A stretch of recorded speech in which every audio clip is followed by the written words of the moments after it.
Hello.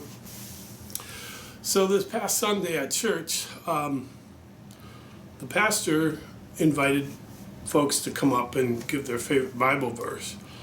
And it led to a couple really powerful moments, one of which a woman talked about her near death after a car accident.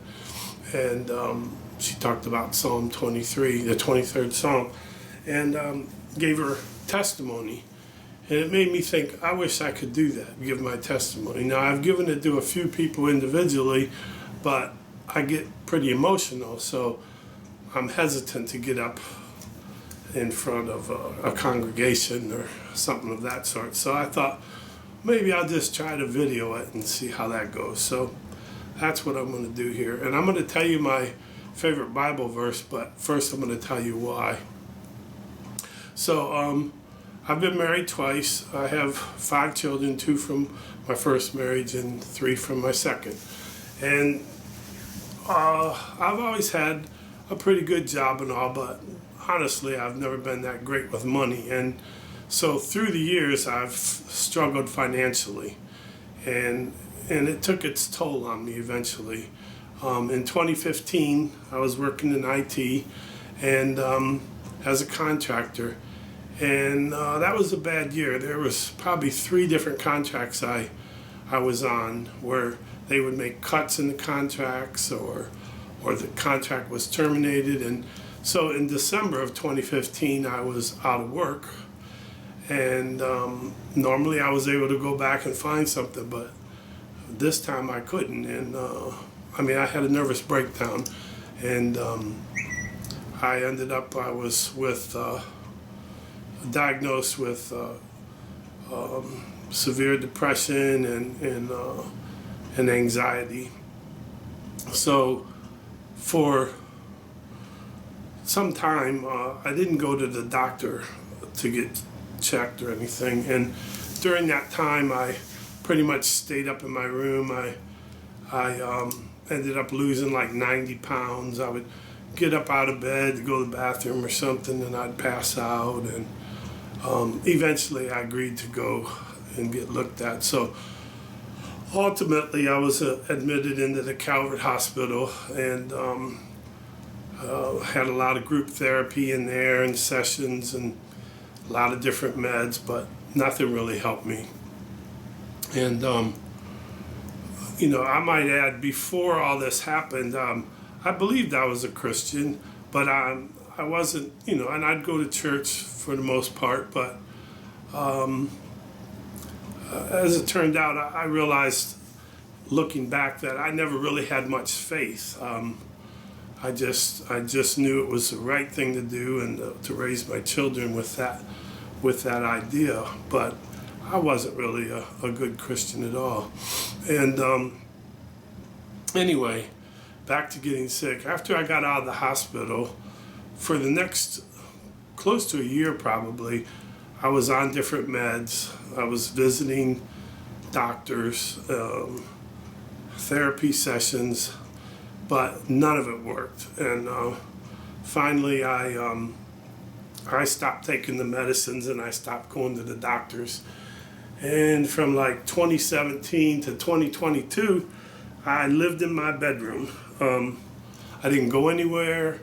I didn't keep good hygiene, didn't get haircuts, had no relationships with my children. And I'm still repairing those relationships. But I was just consumed with how could I end my life. And I'd lay in my room, I didn't even watch TV, I didn't get on the computers. I don't know how I went through 5 years of that, but I did. I didn't go outside. We have a dog, I didn't walk the dog. I didn't take out the trash.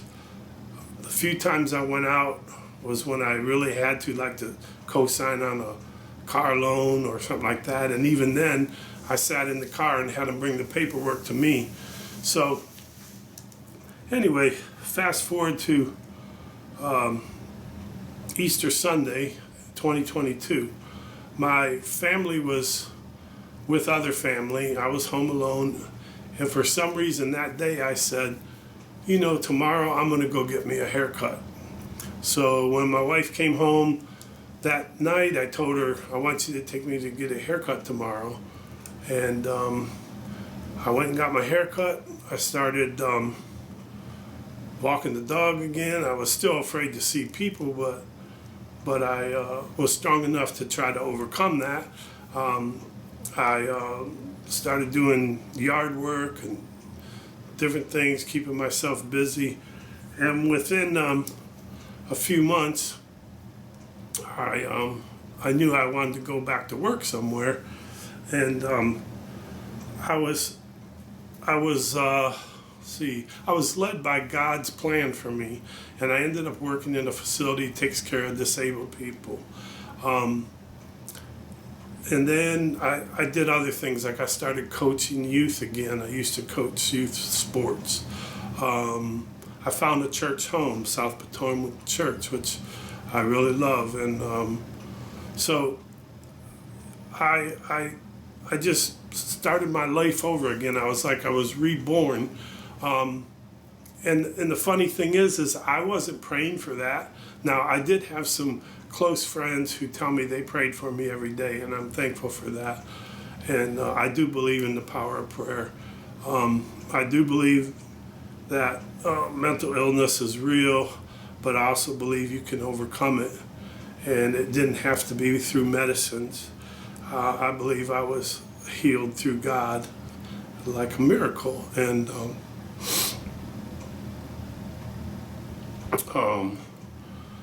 so my whole life changed. I started doing other things. I record bands and post them out on YouTube because I know my father played music for 50 years and I have no video of him. I started teaching Sunday school. Now I work at an elementary school with children with autism. So God had this plan for me, and now when I look back, those 5 years of being in my room, it's just a bump in the road. It doesn't seem like it. Now, I know for my family, that was a very hard time, and like I said, I'm still recovering relationships through that. But I wanted to mention that what happened was exactly 40 weeks after that Easter Sunday when I awoke, my church was giving baptisms. And so I got baptized 40 weeks, which was truly a rebirth. And so now I'm sinful and I'm not the best Christian, but I do have faith now. I do believe so much stronger than I ever thought I could. And I took to heart something our pastor said in a sermon one day. He said that the world needs Jesus, and the world will see Jesus through his witnesses. And I'm a witness. I know the power of God, and I've been blessed in so many ways. So I just really want people to understand that. I know people today, I have family members who are struggling terribly with different things, and I just wish that they could find Jesus and get the faith that is needed to believe, and I'm certain, without a doubt, that they would recover, and they too would become witnesses. So about my favorite Bible verse, it's Galatians 2:20. I have been crucified with Christ, and I no longer live, but Christ lives in me. The life I now live in the body, I live by faith in the Son of God, who loves me and gave himself for me. So, I I just want people to understand that there is power in God, and our pastor's been preaching the past several Sundays about keep pushing forward, and I'm a witness to that. Okay. God bless. Thank you.